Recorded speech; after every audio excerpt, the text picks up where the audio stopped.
같이 기도하고 말씀 생각하겠습니다. 하나님 아버지, 저희들이 이제도 하나님의 말씀 앞에 앉아 있사오니 부족하고 무익한 종에게 하나님의 말씀을 감히 조금 해석할 힘을 주시고 지혜를 주시고 성령님의 감동과 감화를 주시고 하나님의 말씀을 바르게 해석하며 증거케 하시고 또 주를 사모하여 이 쌀쌀한 일개도 모인 사랑하는 모든 심령들에게 복을 주시고 말씀을 주시고 은혜를 주셔서 유익이 되게 하여 주시기를 소원합니다.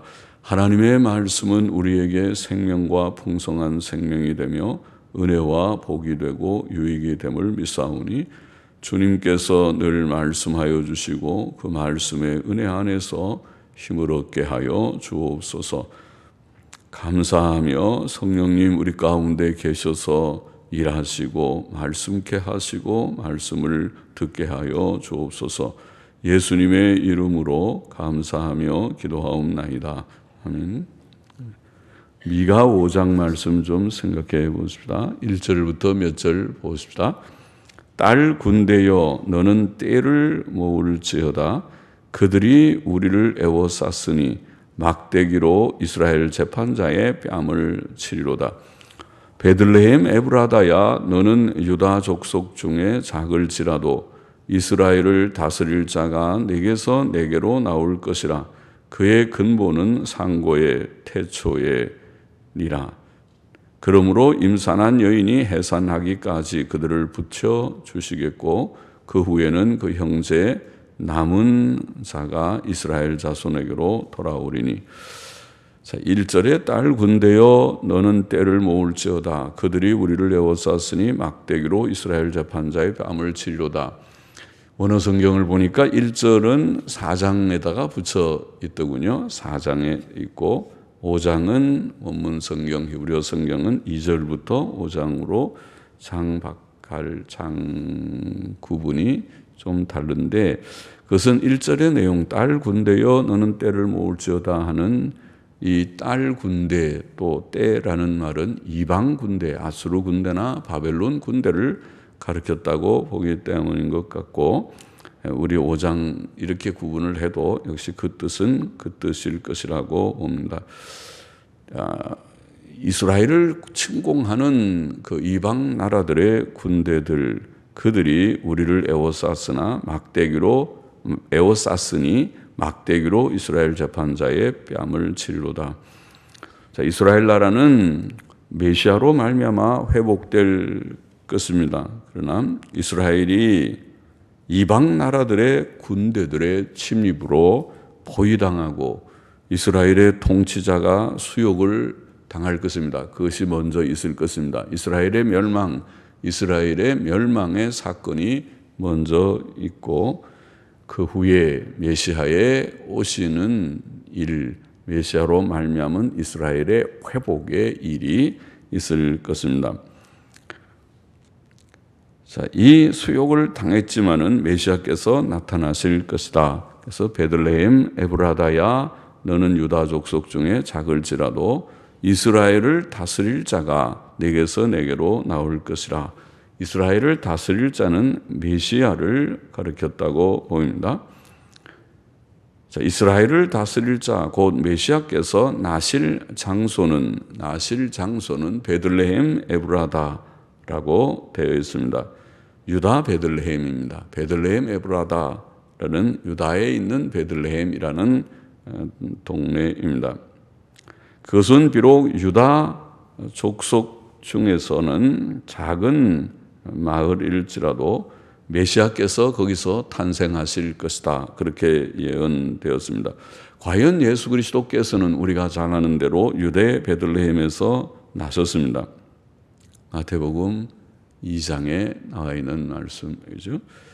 또 본문은 메시아의 신성에 대해 그의 근본은 상고의 태초에니라. 태초에라는 말은 영원한 날들로부터라는 말인데 영원 전부터라는 말이죠.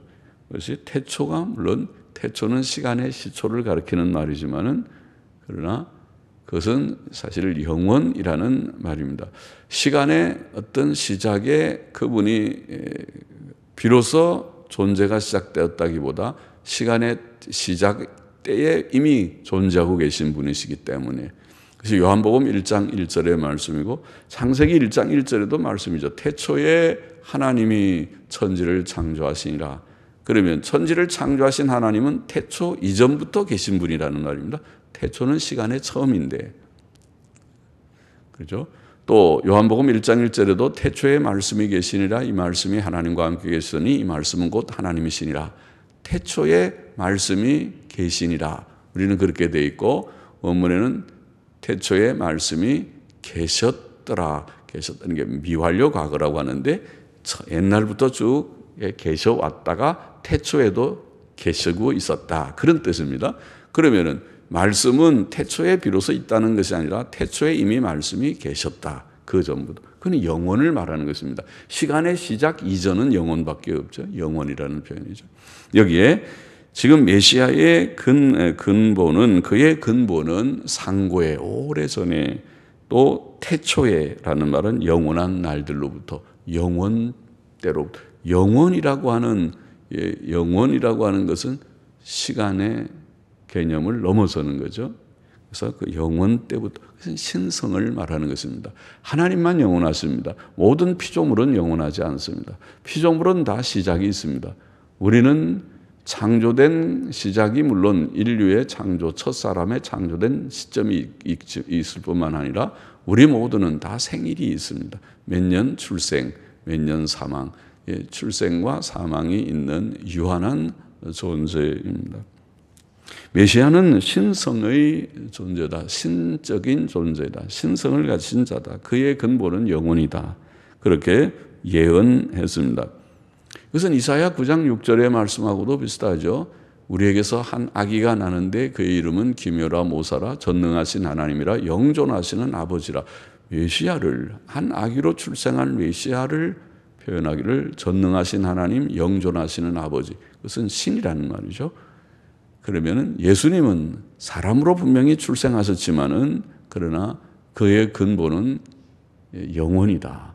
그러면 크리스마스는 주님이 하나님, 영원하신 하나님의 아들이 사람으로 출생하신 날이지 그가 존재의 시작이 아니다. 우리의 출생은 존재의 시작입니다. 우리는 선재하지 않습니다. 내가 출생하기 이전에 천국에서 뭐 존재했다든가 그렇게 하지 않습니다. 나의 출생은 그 출생의 시점이 있는 피조물이지만은 예수님의 탄생은 그 이전부터 선재하시는, 오시기 전부터 존재하시는 분이시고, 그분이 사람으로 인간 본질을 취하신 것이 성탄절일 뿐입니다. 이스라엘 나라는 멸망하여 이방인의 손 아래 있을 것이지만은 메시아의 탄생으로 택자들이 다 돌아오게 될 것이다. 임산한 여인이 해산하기까지 그들을 붙여두시겠고 그 후에는 그 형제 남은 자가 이스라엘 자손에게로 돌아오리라. 그 여인들이 아기를 출산하기 전에 제일 고통스러운 순간이 있지만은, 그러나 그 산고를 통해서 아기가 출산될 때의 기쁨을 가지듯이 이제 이스라엘은 산고와 같은 그런 고통을 당합니다. 하나님 앞에서 징벌이지만은 징벌의 고통을 당해서 포로 생활을 하고 그렇게 고통의 시간들을 가지지만은 하나님께서 그들에게 메시아를 보내심으로써 이제 이스라엘의 회복이라고 하는 그런 새로운 역사가 시작되게 될 것이다. 4절 보십시다. 그가 여호와의 능력과 그 하나님 여호와의 이름의 위엄을 의지하고 서서 그 때에게 먹여서 그들로 안연히 거하게 할 것이라. 이제 그가 창대하여 땅끝까지 미치리라. 그가 여기에 그는 메시아를 가리켰다고 보입니다. 메시아를 가리킬 것입니다. 메시아께서는 목양의 능력과 권위를 가지실 것이다. 그가 하나님의 능력과 그 하나님 여호와의 이름의 위엄을 의지하고 서서 그 떼에게 먹여서, 떼를 먹이는 양떼를 먹이는 것과 같이, 그것은 목자이시죠. 선한 목자. 자기를 희생하기 위해 나는 선한 목자라. 선한 목자는 양들을 위하여 목숨을 바친다. 주님은 죽기 위하여, 우리들을 위하여, 하나님의 택한 백성들, 하나님께서 선택하신 양들을 위하여 자신을 희생하시는 선한 목자이신데, 목양의 능력과 권위를 가지시고 목양하실 것이다. 그는 큰 목자, 선한 목자이실 것이다. 그의 목양의 능력과 권위는 하나님의 힘과 하나님의 이름의 권위입니다. 하나님의 능력은 부족함이 없고 쇠함이 없는 능력이죠. 사람은 다 능력이 한계가 있어서 너무 많이 힘을 쓰면 그다음에 지쳐서 기진한다고 그러죠. 탈진하고 기진하고 그럽니다. 그래서 또 하루에도 3끼를 부지런히 먹어야 또 힘이 나고 그렇지. 한 끼만 먹지 않아도 힘이 없어서 힘을 잘 못 쓰는 것이 인간입니다. 그래서 하나님께서 3끼를 부지런히 먹게 하신 것 같죠. 잘 또 먹어야 힘을 좀 써요. 장사라도 먹어야 힘을 쓴다고 하죠. 그러나 사람과 다르게 하나님께서는 능력이 무한하신 하나님, 능력이 많으신 하나님, 피곤치 않고 쇠약함이 없는 하나님이시고 그의 권위는, 하나님의 권위는 절대적인 권위이십니다. 예수 그리스도께서는 메시아의 권위는 바로 그 신적 권위, 절대적 권위, 쇠하지 않는 능력을 가지고 역사하시는 그러한 능력의 주님이십니다. 예수 그리스도께서는 은혜와 진리가 충만하신 자이시다. 요한복음 1장 14절에 그렇게 표현했죠. 은혜와 진리가 충만하셔서 오 주님 우리에게 은혜를 주소서. 오 하나님 우리에게 힘을 주시옵소서. 진리의 말씀을 주옵소서. 기도할 때마다 하나님께서는 우리에게 큰 힘을 주시고 위로를 주시고 말씀을 주실 것입니다. 그는 충만하신 하나님, 담이 없는. 이제 내가 더 전할 것이 없다. 난 이제 말씀이 다 떨어졌다. 그러지 않으실 거예요. 우리 주님께서는 늘 충만한 말씀을 소유하신 분이고 우리에게 주시고 또 더 주시고 주세요. 그래 더 주시는 은혜와 진리가 충만하신 주님. 우리는 그에게서 풍성한 은혜를 받습니다. 또 메시아의 목양의 결과는 그들로 안연히 거하게 하는, 그렇죠? 양들이 방황하지 않고 양들이 길을 잃고 방황하는 것이 아니고 먹을 것이 없어서 마실 것이 없어서 목말라서 배가 고파서 방황하는 것이 아니고 그들이 많이 먹고 잘 먹고 푸른 풀, 깨끗한 풀을 먹고 잔잔한 물을 마시고 편안해서 거하는, 앉아서 쉬는 아름다운 모습, 편안한 모습이죠. 그것이 좋은 양과 목자의 그런 그림이죠. 메시아께서는 선한 목자이시고 우리는 그의 기르시는 어린 양과 같아서 목양의 결과는 평안이다. 그는 양떼들을 안연하게, 즉 평안하고 안전하게 거하게 하실 것입니다. 주께서는 말씀하시기를 평안을 너희에게 끼치노니 곧 나의 평안을 너희에게 주노라. 내가 주는 평안은 세상이 주는 것과 같지 않다고 했습니다. 세상이 주는 일시적인 그런 평안과 다르게 주님은 진정한 평안, 영속적인 평안 주실 수 있지요. 우리는 참 연약해서 마음도 약하고 몸도 약해서 몸도 어떤 때는 아프고 마음도 약해가지고 조금만 어려운 일이 있으면은 마음이 막 혼란스럽고 평안을 잃어버리고 그렇게 하기 쉬운 연약한 존재임을 인정하지만은 그러나 주님께서는 우리에게 세상이 줄 수 없는 평안을 주실 수 있는 줄을 믿습니다. 이 평안을 구하십시다. 이 평안을 우리가 받고 누리기를 원합니다. 평안을 주신다. 사도 바울도 데살로니가후서 3장 16절 요절에서 요절과 같은 말씀이죠. 평안의 주께서 일마다 때마다 일마다 친히 때마다 일마다 너희에게 평강 주시기를 원하노라. 할렐루야. 예? 친히 주님께서 평안의 주님, 평강의 주님, 주님을 평안의 주님이라고 하면서 평안 충만하시고 평안을 주실 수 있는 그 주님께서 친히 때마다 일마다 날마다 일 사건을 당할 때마다 직장에서도 가정에서도 교회에서도 어디에서든지 학교에서도 때마다 일마다 평안을 우리에게 주실 수 있고 주시기를 소원했습니다. 기원했습니다. 또 메시아의 목양의 범위는 이제 그가 창대하여 땅끝까지 미치리라. 목양의 범위가 주님이 구원 사역으로 양들, 아직 우리에 들지 않은 양들을 내가 다 찾아오리라. 아버지께서 내게 주신 자를 하나도 잃어버리지 않고 찾으리라 하신 대로 주님께서 구원하시는 자들, 양들의 범위는 온 세상이다. 온 세상에 흩어져 있는 택자들이다. 신약교회는 창대하여 땅끝까지 미칠 것이라고 여기에 보이고 있습니다. 메시아의 위대하심이 땅끝까지 알려질 것이며 그의 구원의 은총이 모든 사람에게 모든 택자들에게 임할 것입니다.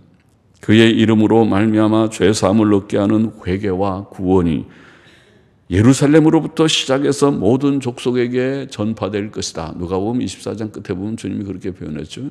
또 사도행전 1장 8절에도 그러므로 너희가 성령의 능력을 받고 예루살렘과 온 유다와 사마리아와 땅끝까지 이르러 내 증인이 될 것이다. 내 증인이 되라. 그렇게 말씀하셨죠.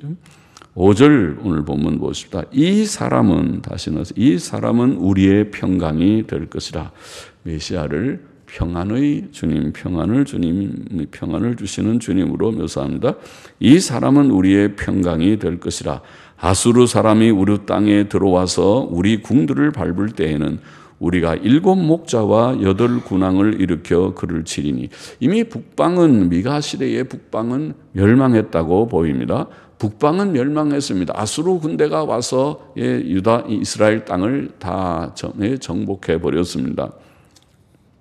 그러나 지금 이 말씀은 다시 만일 회복된 이스라엘에게 아수르 군대가 온다고 할 때에는 우리가 7 목자와, 그때는 목자가 왕이 있다가 왕이 잡혀 죽기도 하고 눈이 뽑히기도 하고 나중에는 바벨론 군대에는 히스기야 왕이 그렇게 되고 그렇게 되지만은 이제는 그런 목자가 없지 않고 7 목자와 8 군왕이, 목자들과 군왕들이 군왕을 일으켜 그를 치리니 그들이 칼로 아수르 땅을 황무케 하며, 아수르가 강한 나라지만은 아수르를 정복하게 될 것이다. 니므롯 땅의 어귀를, 아수르는 옛날 니므롯의 땅이었죠. 니므롯이라고 하는 그런 함의 아들입니까? 니므롯의 땅이죠. 니므롯 땅의 어귀를 황무케 하리라. 아수르 사람이 우리 땅에 들어와서 우리 지경을 밟을 때에는 그가 우리를 그에게서 건져내리라. 메시아께서는 아수르의 침략을 막아주시고 아수르를 오히려 정복하게 하시고 아수르의 침략으로부터 우리를 건져주실 수 있고 건지시는 자이시다. 그렇게 묘사했습니다. 여기에 메시아께서는 회복된 이스라엘로 원수를 이기게 하실 것이다. 메시아께서는 우리의 평안이 되실 것이다. 그래야 되겠죠. 참 평안을 주시는 자가 그런 일을 할 수 있죠. 전쟁의 불안, 전쟁의 위험 속에 버려두시는 것은 참 구주가 아니시죠. 전쟁을 못하게 막아주시는, 전쟁을 일으키려고 하는 자를 오히려 지금 책망하시고 그 전쟁을 일으키는 자를 오히려 멸하실 수 있는 그런 힘을 주시는 그 자가 참 구주이시죠. 그는 우리에게 평안이 되신다. 그는 우리의 마음의 불안과 두려움, 전쟁의 두려움, 또 여러 가지 불안들, 슬픔, 건강의 문제, 경제의 문제, 심리적인 문제, 모든 건강의 문제들을 주님께서 제하시고 우리의 두려움, 우리의 슬픔, 우리의 우울함들을 제하여 주시고 평안을 주시는 주님이시다. 우리 몸에 건강을 주실 것입니다. 물질적인 안정도 주실 수 있고 주실 것입니다. 사회적인 안정도 주실 수 있고 주실 것입니다. 누가요? 하나님께서, 메시아께서. 사람이요? 대통령이요? 아니면 누가 아무도 줄 수 있는 것이 아니지만은 우리의 건강, 우리의 경제, 우리의 사회의 안정을 줄 수 있는 자는 오직 하나님밖에 없다. 하나님께서 은혜를 주시 아니하시면, 하나님께서 지켜주시 아니하시면 되지 않는다. 하나님께서 우리의 평강이 되신다. 회복된 이스라엘, 곧 신약교회에도 핍박자들이 있지만 그 교회는 7 목자와 8 군왕을 일으켜 그를 칠 것이라 이렇게 표현되었습니다. 신학교회에는 유능한 지도자들, 영적 전사들이 충분히 있을 것입니다. 신학교회는 원수들을 충분히 물리칠 것입니다. 온 세계의 또 온 역사 속에서, 신학교회 역사 속에서 하나님의 귀한 종들이, 하나님의 충성된 종들이 하나님의 말씀과 성령의 능력으로 힘을 입은 그런 위대한 그런 주의 전사들이 많이 있었는 줄 압니다. 우리는 너무 보잘것없는 종이지만은 그러나 역사상에는 신실한 많은 자들이 흠잡을 데 없는 하나님의 말씀에 정통하고 성령의 능력을 힘입고 별로 흠과 점이 없는 온전한 인격과 그런 삶으로서 본이 되는 주의 신실한 종들이 많이 있습니다. 7 목자와 8 군왕을 일으킬 것이다. 신학교회는 원수들을 충분히 물리칠 것입니다. 신학교회 지도자들은 아수르 땅을 복음의 칼로 정복하며 니므롯 땅의 어귀를 복음화시킬 것입니다. 그렇죠. 그것이 신학교회의 역사입니다. 칼로 정복하는 것이 아니라 복음으로 정복해서 온 세계가 이 미개했던 우리 한국도 복음으로 정복해서 한국의 많은 사람들이 변하여 하나님을 경외하고 믿는 이들이 많아진 그런 복된 땅이 되었습니다. 이 땅의 평안은, 조선 반도의 평안은 그리스도인에게 달려있다. 하나님에게 달려있고 그리스도인에게 달려있다. 다른 이들에게 있지 않다. 죄 많은 세상을 생각하면 이 땅은 평안을 누릴 자격도 없고 평안을 기대할 만하지 못하지만은, 그러나 이 땅에 신실한 그리스도인들이 단 몇 명이라도 남아있는 한 이 땅의 그리스도인들을 봐서라도 하나님께서 이 땅을 긍휼히 여기실 수 있을 것이다. 그 몇 명이 과연 몇 명인지, 얼마나 신실한 그리스도인들이 주님 앞에서 바르게 주의 마음을 기쁘게 하면서 생활하고 있는 신실한 자들이 얼마나 있는지. 신약교회의 일꾼들로 인해 온 세계는 하나님의 뜻 가운데 복음화될 것입니다. 메시아께서는 교회의 원수들로부터 우리를 건져주십니다. 예수 그리스도께서는 우리의 평안, 우리의 힘과 승리, 그리고 우리의 구원이 되십니다. 7절 보십시다. 야곱의 남은 자는 많은 백성 중에 있으리니 그들은 여호와에게로서 내리는 이슬 같고 풀 위에 내리는 단비 같아서, 단비 좋은 비죠. 메마른 땅에 내리는 단비, 샤워, 소나기죠. 소낙비, 소나기, 단비 같아서, 내리는 이슬 같고 풀 위에 내리는 단비 같아서 사람을 기다리지 아니하며 인생을 기다리지 아니할 것이며, 야곱의 남은 자는 열국 중과 여러 백성 중에 있으리니, 남은 자는 야곱의 남은 자는 그들은 수풀의 짐승 중에 사자 같고 양떼 중에 젊은 사자 같아서 만일 지나간즉 밟고 찢으리니 능히 구원할 자가 없을 것이라. 내 손이 내 대적 위에 들려서 내 모든 원수를 진멸하기를 바라노라. 혹은 그냥 내 대적 위에 들리며 내 모든 원수가 끊어질 것이라. 영어 성경들은 그렇게 번역했습니다. 야곱의 남은 자들이 곧 회복된 이스라엘 신약교회를 가리킨다고 봅니다. 야곱의 남은 자들, 곧 회복된 이스라엘 나라는 많은 백성 중에, 열국과 여러 백성 중에 있을 것이다. 신약교회는 각 민족, 각 나라에서 하나님의 은혜로 선택된 자들로 구성된 세계적 교회이지요. 우리도 그 중에 한 일원이 됐습니다. 은혜로. 그래서 여러 나라의 세계적인 교회입니다. 각 나라, 각 민족이 에서 택자들이 모여왔습니다.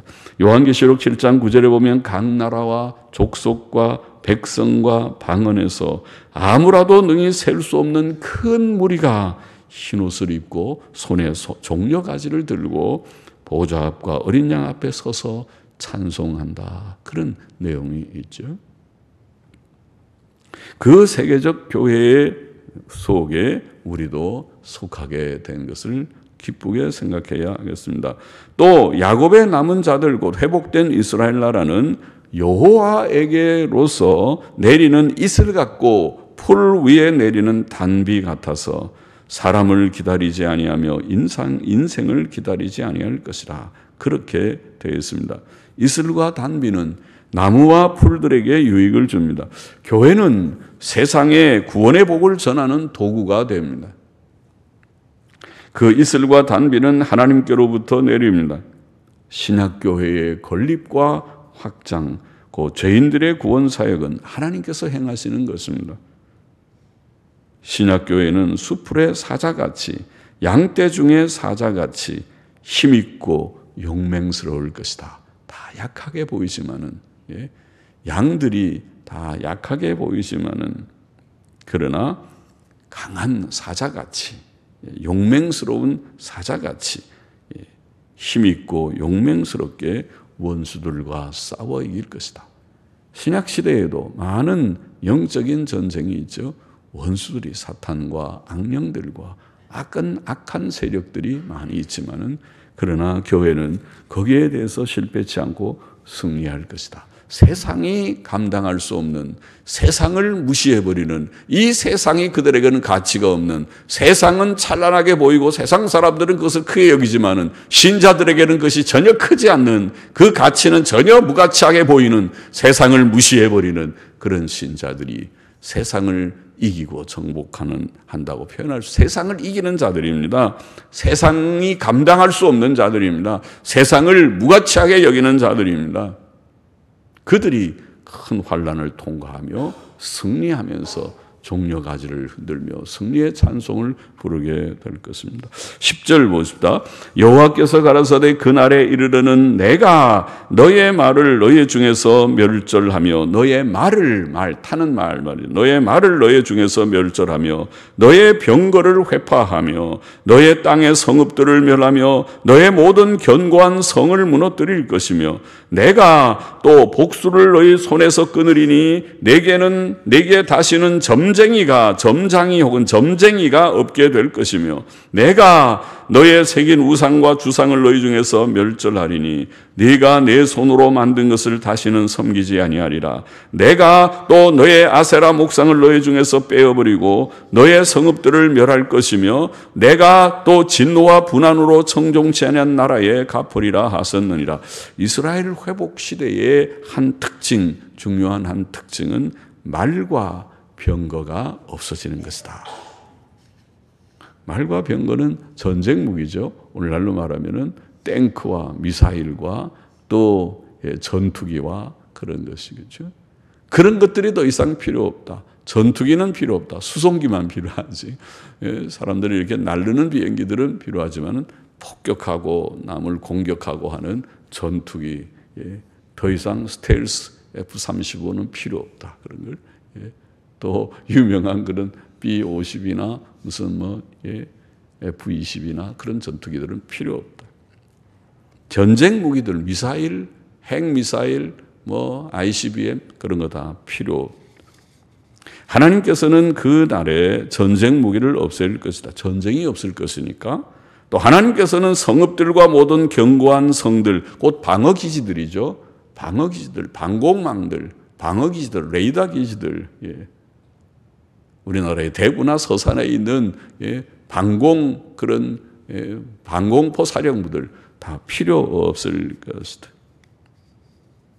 전쟁이 없을 것이기 때문입니다.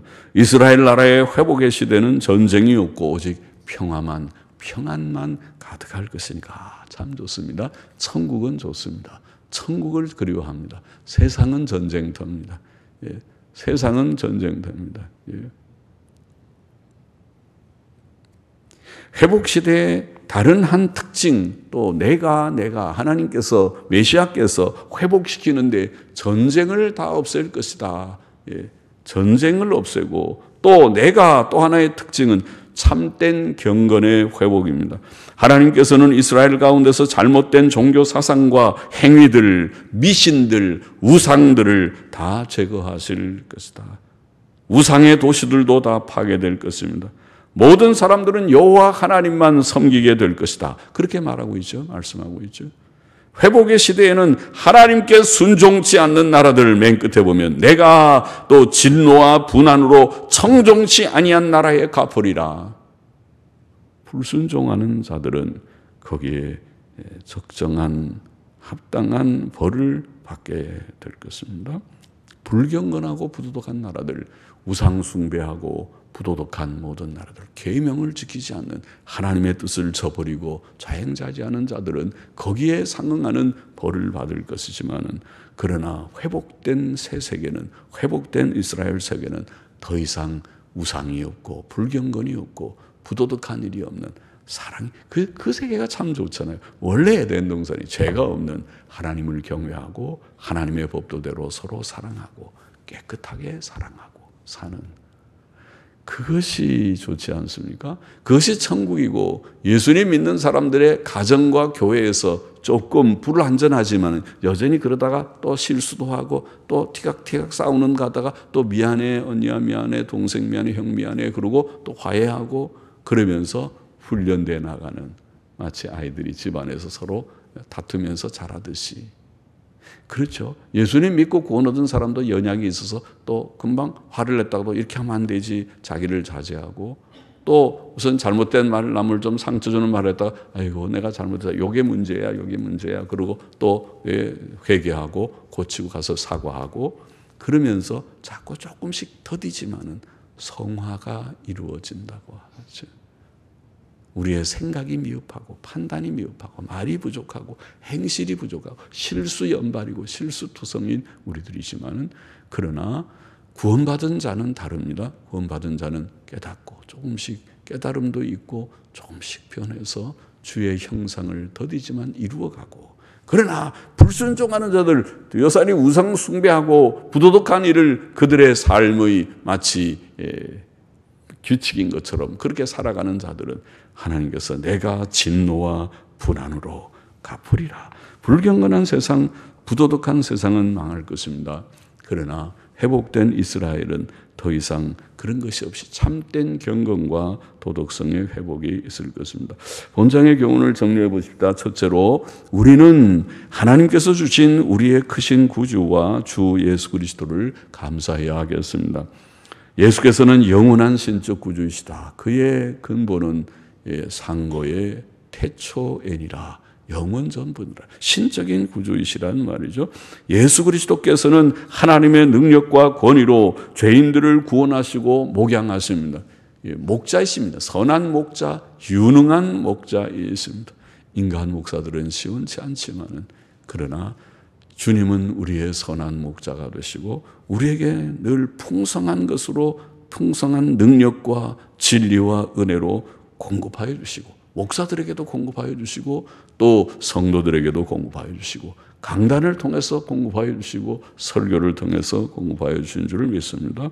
또 역사상 많은 유능한 종들을 일으키셔서 핍박자들을 물리치실 것입니다. 많은 신실한 신학자들, 신실한 성경 주석가들, 성경 강해자들을 주님께서 주셔서 역사상 훌륭한 사람들이 많았습니다.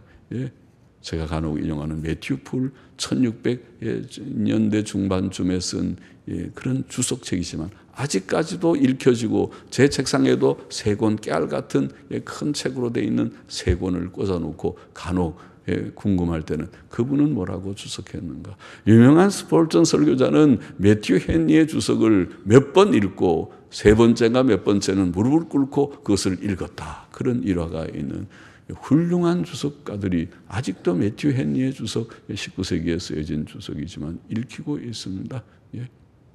칼빈의 주석도 아직도 읽히고 있습니다. 하나님의 신실한 종들이 역사상 있어서 이것이 바른 정로다. 지금도 우리가 교리를 말하면 박형영 박사님의 교의신학 7권의 방대한 교의신학, 조의신학 책을 참고해야 됩니다. 그것이 우리의 모든 신학의 정론과 같습니다. 그런 말을 하는데 그것은 그렇게 쉬운 일이 아니죠. 40몇 년 그가 총회신학교 총신에서 조직신학을 혼자서 강의하면서 정리하고 40몇 년을 정리한 결산이 교의신학 7권이라는 책이니까 귀한 유산이죠. 한국교회의 귀한 유산인 것입니다. 그런 위대한 하나님의 종들은 역사상 그렇게 많지 않습니다. 칼빈은 역사상 칼빈 같은 인물이 많은 것이 아니고 몇백 년에 한 번씩 나올 듯 말 듯한 그런 인물이었습니다. 그런 종들, 그러나 그런 종들이 그래도 빛을 비추면서 이 길이 정통입니다. 바른 길입니다. 또 많은 교회 회의에 그런 우리가 웨스트민스터 신앙고백, 대소요리 문답, 벨직 신앙고백, 하이델베르크 요리 문답, 또 이런 제2 스위스 신앙고백 등등의 언급을 하는 그런 모든 신앙고백서들도 귀한 하나님의 유산입니다. 하나님의 귀한 종들이 기도와 눈물로서 작성한 또 진술의 내용들입니다. 그것은 교회의 귀한 유산입니다. 우리는 하나님께서 우리에게 주신 그러한 모든 은혜들을 감사하고 우리 주 예수 그리스도와 예수 그리스도 안에서 주신 많은 신실한 은혜 받은 주의 종들을 통하여 우리에게 주신 귀한 은혜들을 우리는 감사해야 하겠다는 것입니다. 둘째로 우리는 주 예수 그리스도께서 주시는 참된 평안을 누려야 하겠습니다. 여기에 메시아는 평강의 주님이시다. 평안을 주시는 자이시다. 주의 양무리들을 안연하게 거하게 하시고 우리에게 평안을 주시고 더하여 주시는 자이시다. 요한복음 14장 27절 아까 인용했지만 평안을 너희에게 끼치노니 곧 나의 평안을 너희에게 주노라. 내가 너희에게 주는 것은 세상이 주는 것 같지 아니하니라. 너희는 마음에 근심도 말고 두려워하지도 말라. 감사합니다 주님. 그 평안을 모두에게 주시옵소서. 다 주시옵소서. 풍성하게 누리게 하여 주옵소서. 평안이 없어서 불안한 가운데 있는 교우가 하나도 없게 하여 주옵소서. 지금 호스피스 병동에 들어가 있는 우리 조순복 집사님 남편 김영필 선생님까지 아직 세례는 받지 않았지만은 예수님 믿습니까? 구주로 믿습니까? 천국을 소망합니까? 예. 지금 이제는 더 이상 항암 치료할 수가 없어서 죽음의 시간을 기다릴 수밖에 없는 호스피스 병동에 들어가 있지만은 그러나 거기에서 주님을 의지하고 앙망하는 그분까지 포함해서 하나님께서 우리에게 예수님 믿는 우리에게 평안 주시기를 원합니다. 여러분 속에 평안을 주시기를 원합니다. 마음의 평안 또 몸에 상당한 건강도 하나님의 뜻 가운데 주시기를 원합니다. 일용할 양식에 궁핍이 없기를 원합니다. 우리 사회에 여러분 때문에 오늘 신실한 주의 백성들 때문에 이 혼란스러운 자유 대한민국에 평안을 주시기를 원합니다. 셋째로 우리는 예수 그리스도께서 주신 구원의 열매인 참된 회복을 나타내야 하겠습니다. 여기에 하나님께서는 내가 회복된 이스라엘 내가 어떻게 하겠다고 내가 모든 우상을 다 제거하여 버리겠다. 모든 불순종하는 것에 대해서는 청종치 않는 나라에 대해서는 내가 갚으리라. 회복된 이스라엘은 경건과 도덕성, 우리가 수없이 말하지만 경건과 도덕성의 나라입니다. 참된 교회의 모습은 경건과 도덕성의 그런 세계의 그런 교회입니다. 오늘 우리는 모든 종류의 우상들을 버리고 하나님의 말씀에 청종하는 성경을 읽기를 좋아하고 성경을 듣기를 좋아하고 성경 말씀을 순종하기를 좋아하는 그래서 빌립보 4장의 말씀대로 범사에 경건하고 범사에 참되고 무엇이든지 옳고 무엇이든지 깨끗하고 무엇이든지 칭찬할 만하고 거기 보면 그런 표현이죠. 범사에 우리가 정직하고 또 깨끗하고 바르게 살아야 할 터인데 이 중심을 가지고 달려가는 저와 우리 모두가 되기를 원합니다. 주님의 은혜를 구주 예수 그리스도의 은혜를 감사하고 주께서 주시는 참된 평강을 우리가 누리고 또 주님이 주시는 참된 회복의 증표를 가진 경건과 도덕성이 있는 삶을 오늘도 힘쓰는 저와 우리 모두가 되기를 원합니다. 기도하십시다. 하나님 아버지, 오늘도 주께서 이 말씀을 통해서 조금 우리가 해석하고 묵상한 바와 같이 주께서 우리에게 주신 큰 은혜들을 기억하게 하시고 감사하게 하여 주옵소서. 신적인 구주 예수 그리스도를 우리에게 주시고 그로 말미암아 구원받게 하신 것을 감사하며, 그로 말미암아 참된 평안 주신 것을 감사하며, 그로 말미암아 참된 회복을 주셔서 경건과 도덕성의 새 삶을 우리에게 시작게 하신 것을 감사합니다. 늘 부족하고 연약한 우리의 모습이지만은 날마다 새롭게 하여 주옵소서. 부족한 것은 씻어 정결케 하시고 날마다 의의 길 선한 길을 달려가는 저희 모두가 되게만 하여 주옵소서. 평안케 하여 주옵소서. 주님 병상에 있는 호스피스 병동에 있는 김영필 주님이여 선생님에게도 하나님께서 심령의 평안, 몸의 고통 속에서도 감당할 수 있는 평안을 주옵소서. 예수 그리스도의 이름으로 감사하며 기도하옵나이다. 아멘. 네, 아멘.